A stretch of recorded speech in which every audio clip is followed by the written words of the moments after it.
World best embryology lab మరియు జిల్ట్రిక్స్ alarm సిస్టాన్ని మొట్టమొదటిసారిగా AP మరియు తెలంగాణలో ఈ నెల 9న ప్రముఖ సినీ నటి స్నేహ స్పెయిన్ దేశానికి చెందిన international senior embryologist Javier Herrera గారు ప్రారంభించారు. 2024 ఎన్నికలకు సంబంధించి ఆంధ్రప్రదేశ్ రాష్ట్రంలో తెలుగుదేశం పార్టీ అధికారంలోకి వచ్చే అవకాశాలు ఉన్నాయి లేదా?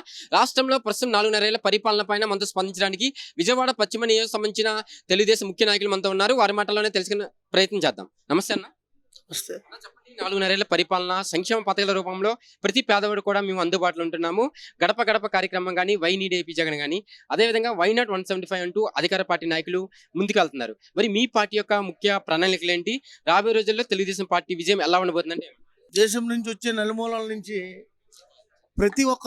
ప్రతి ఒక్క జనాభా నాడి ఎట్లా ఉందంటే, తెలుగుదేశం పార్టీ ఎప్పుడు వస్తుందా, ఎన్నికలు ఎప్పుడు వస్తాయా, మెయిన్ఫ్యాక్ట్ డేట్ మార్చుకుందామా, ఎట్లాగా ఏంటి కార్యాచరణ, ఏం చేద్దామా అని ప్రజలైతే మనసులోనే పెట్టుకొని ఉన్నారు. ప్రజలైతే ఓట్ బ్యాంక్ అంతా మనసులోనే పెట్టుకొని ఉండి ఈ 4.5 సంవత్సరాల్లో జగన్మోహన్ రెడ్డి పరిపాలన అంటే ఒక పార్టీగా మేము చెప్పకూడదు.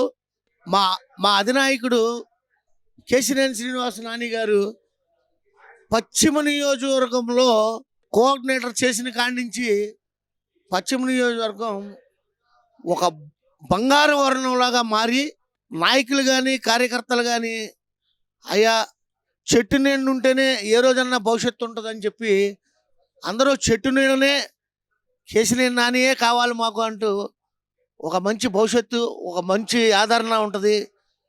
నిప్పు లాంటి మనిషితో ఉంటే ఏ రోజన్నా నిప్పుగానే మనం ఉంటామని చెప్పి మా కేశినేని నాని గారు వెనకాలే ఉండి సార్ అంటున్నట్టు కొంతమంది బీసీలో మేము బీసీలు అనుకుంటూ చెప్పుకొని దందాలు చేస్తూ కాల్మాన వ్యాపారాలు చేస్తూ కార్యకర్తల్ని చాలా ఘోరంగా చూస్తూ అరే ఒరే అని పిలుస్తూ వాళ్ళని చేసిన ఘనతలో పశ్చిమ నియోజకవర్గంలో ఇద్దరున్నారు.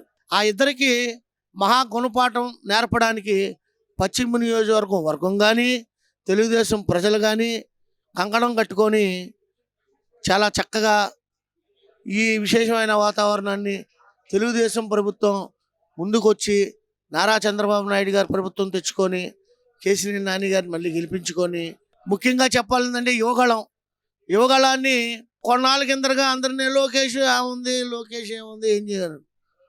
లోకేష్ అయినా ఒక నిప్పు అయిపోయాడు, ఒక నిప్పు తండ్రిని మించి తనయుడు అయిపోయాడు.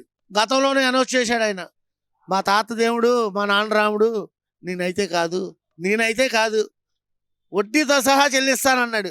చెల్లించే రోజులు దగ్గర ఉన్నాయి. జగన్మోహన్ రెడ్డికి గట్టిగా వార్నింగ్ ఇచ్చేది ఏంటంటే, పరిపాలన చేతకాని ముఖ్యమంత్రి ఎవరున్నారంటే only one Jaganmohan Reddy. Ali Baba 40 దొంగలు కూడా రెడీగా ఉన్నారు. వాళ్ళ మినిస్టర్లు, వాళ్ళ చేతి కింద ఉన్న ఎంపీలు కానీ ఎమ్మెల్యేలు కానీ అందరూ ముందుకు వస్తారు.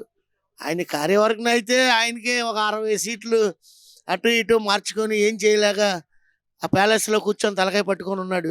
జనసేన పార్టీ మీ పార్టీతో కలవడం ఎలా ఉండబోతుంది అంటారు? అంటే గతంలో కూడా ఒక సందర్భంలో 2014లో అధికారం కోసం పవన్ కళ్యాణ్ పాత్ర ఉంది. మరి ఈసారి ఉండబోతుంది ఆ పాత్ర? నిజంగా ఉంటే బాగుంటుంది. పాత్ర అయితే జనసేన ఉంటే బాగుంటుంది. జనసేన అని ఏ రోజు చంద్రబాబు నాయుడు గారు వద్దు అనలేదు, పోవు అనలేదు, రా అనలేదు, వద్దు అనలేదు. ఆయన కార్యాచరణ, ఆయన ఆలోచన అయింది. వస్తే బాగుంటుంది. ఇప్పుడు ఒక స్టెప్ ఎక్కినాక ఇంకో స్టెప్ ఎక్కితే బాగుంటుంది. అందరూ నా వాళ్ళే అనుకునే పార్టీ తెలుగుదేశం పార్టీ. పేదవాళ్ళకి పనిచేసే పార్టీ ఏది ఉందంటే బలహీన వర్గాల ఆశాజ్యోతి నందమూరి తారక రామారావు గారు టీడీపీ పార్టీ పెట్టారు. కూడు గుడ్డ నీరు అన్నీ ఇచ్చే విధానంగా నందమూరి తారక రామారావు గారు అయితే పార్టీ పెట్టింది కేవలం అతి పేదవారి కోసం.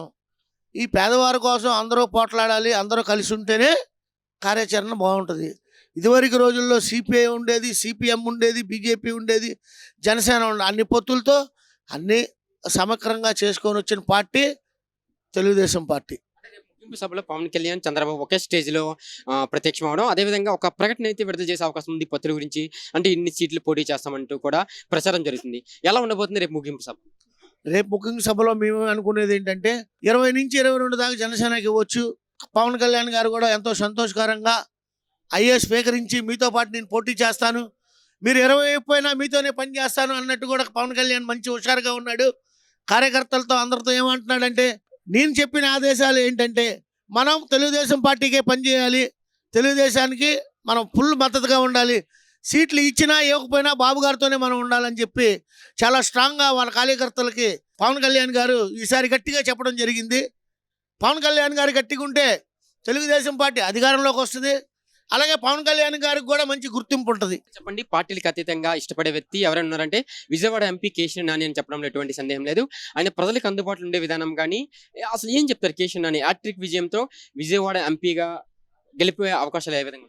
దమ్ము ధైర్యంగా మనసులో ఏమీ లేకుండా నిత్మవాటం లేకుండా మాట్లాడే మనిషి ఓన్లీ వన్ ఒక కేసినేని నాని సార్ గారు. నాని గారి మీద జగన్మోహన్ రెడ్డి కూడా మేము సవాల్ ఇస్తున్నాం.